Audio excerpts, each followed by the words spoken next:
Welcome to The Explainer.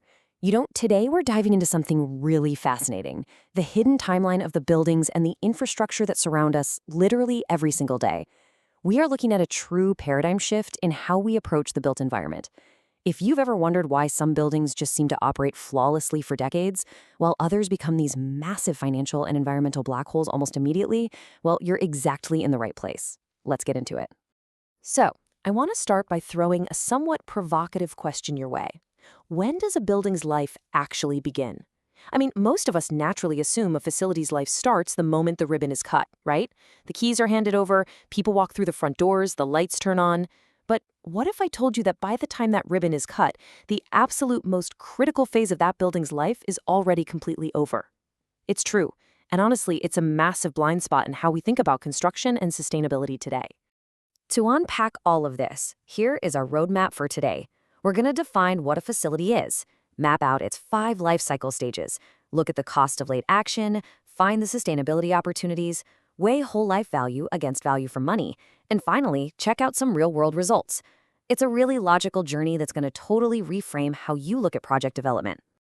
All right, let's jump right into Section 1. What is a facility?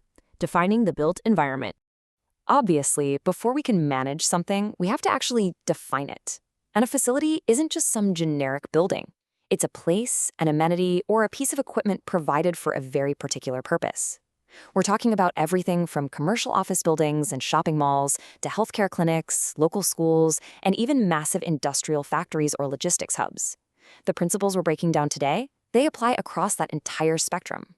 Moving right along to Section 2, the 5 life cycle stages, tracking a facility from prenatal all the way to old age. Okay, so it turns out facilities actually age a lot like we do. We start with a prenatal development stage. This is the capital development phase, and it usually lasts less than 2 years. Then comes childhood, up to year 16, and adolescence, from 17 to 29 years. This is the era of routine checkups and maintenance. But by the time a building hits adulthood, around year 30, it starts needing major capital renewals. Think of it like the building's version of a knee replacement.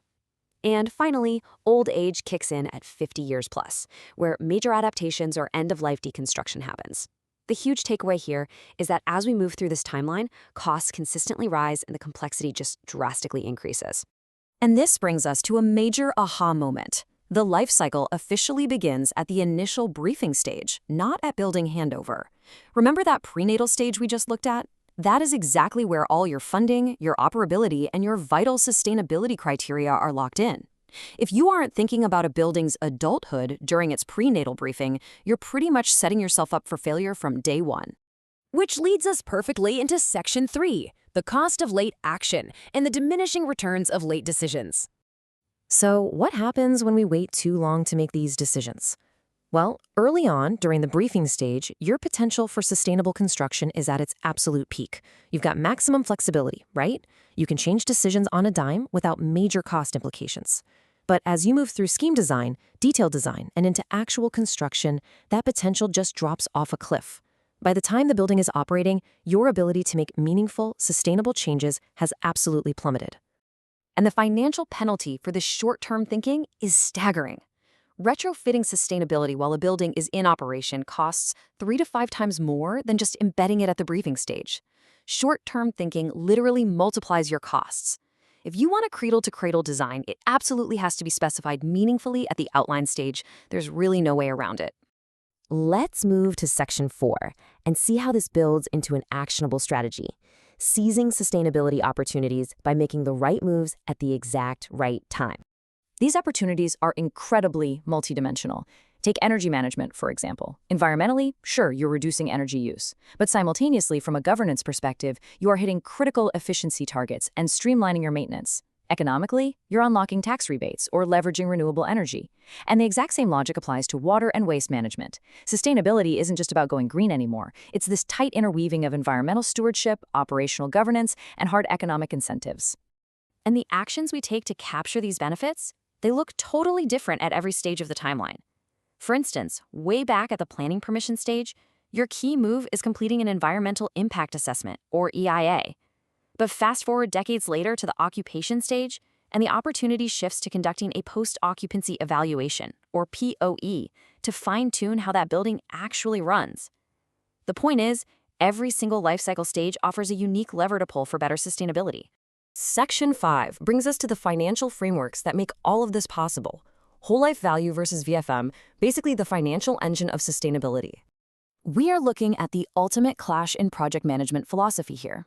Historically, value for money, or VFM, has ruled the roost. This is the endless quest for the lowest initial capital cost and immediate savings.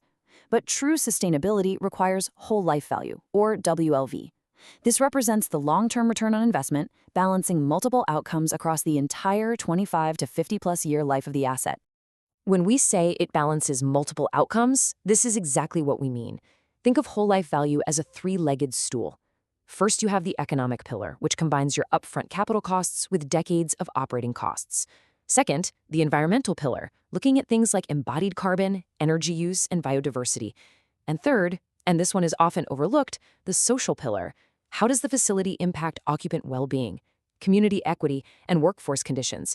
Whole life value is just a vastly more powerful, realistic metric than simply looking at the initial price tag.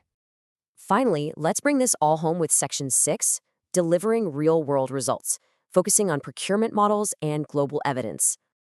So, the big question, how do we actually force the market to care about whole life value? Well, the answer usually lies in how we buy or procure these facilities. Enter DBFO, design, build, finance, operate. When a single entity is contracted to not only design and build a hospital, but also finance it and operate it for the next 25 to 30 years, their incentives completely flip. They're no longer focused purely on cheap asset delivery. They are laser-focused on long-term service delivery. Think about it. If they build a thermally inefficient building, they have to pay the energy bills for the next 3 decades. It literally forces innovation and risk management directly into the design phase. But does this aligned incentive model actually work? Oh, absolutely. The evidence is overwhelming.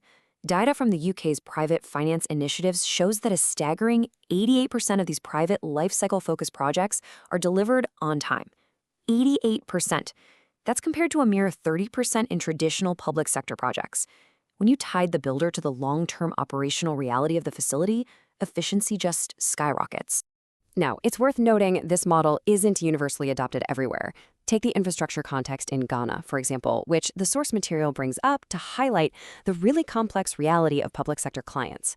Public entities are so often constrained by super tight immediate budgets or political cycles that demand quick, visible wins at the lowest initial capital cost.